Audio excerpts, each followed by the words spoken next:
রাজস্ব বাড়ানোর অজুহাতে ভোক্তাদের পকেটে হাত দিল সরকার। অর্থনীতিবিদরা বলছেন, আইএমএফ এর চাপেই ভোক্তার পকেটে ছুরি চালানো হলো। ভোজ্য তেলের মূল্যবৃদ্ধির কারণে মূল্যস্ফীতি আরও বেড়ে যাওয়ার আশঙ্কা তাদের। আর বিশেষজ্ঞরা বলছেন, এই মুহূর্তে ভোজ্য তেলের দাম বাড়ানো সঠিক হয়নি। ভোজ্য তেলের বাজারে গড়ে ওঠা সিন্ডিকেট ভেঙে দেওয়ার পরামর্শ তাদের। বিস্তারিত সাদিয়া লাবনীর রিপোর্টে।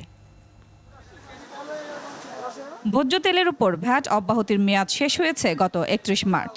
তারপর থেকেই তেলের দাম বাড়াতে চাপ দিচ্ছিলেন আমদানিকারক ও মিল মালিকরা। শেষ পর্যন্ত ব্যবসায়ীদের চাপ এসে পড়ল ভোক্তার কাঁধে।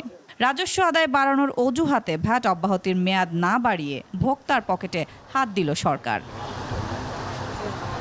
বোতলজাত সয়াবিন তেলের দাম প্রতি লিটারে বাড়ল ১৪ টাকা, যা কার্যকর হয়েছে তাৎক্ষণিকভাবেই। তবে তাৎক্ষণিকভাবে এই দাম কার্যকরের সিদ্ধান্ত নিয়ে দ্বিমত প্রকাশ করলেন এনবিআর এর সাবেক এই চেয়ারম্যান।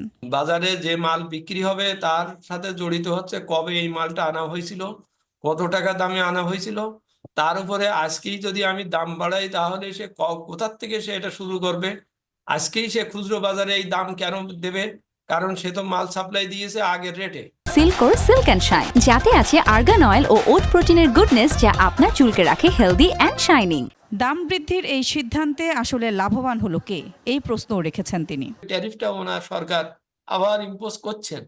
হ্যাঁ, এতদিন বন্ধ ছিল, তো তখনই একটা প্রশ্ন ওঠে, আবার ইম্পোজ করছেন যে এটা কি ব্যবসায়ীর স্বার্থে করছেন না জনগণের স্বার্থে করছেন।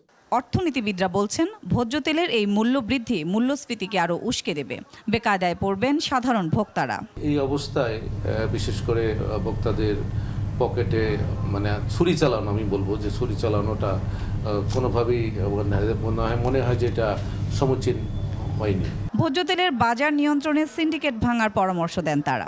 সরকার জনগণের প্রতি একটা দায়িত্ব রয়ে গেছে। ৪-৫টা যে আমদানিকারক আছে তারাই সব এই বাজারটা নিয়ন্ত্রণ করে। সাদিয়া লাবনী, ২১ টেলিভিশন, ঢাকা।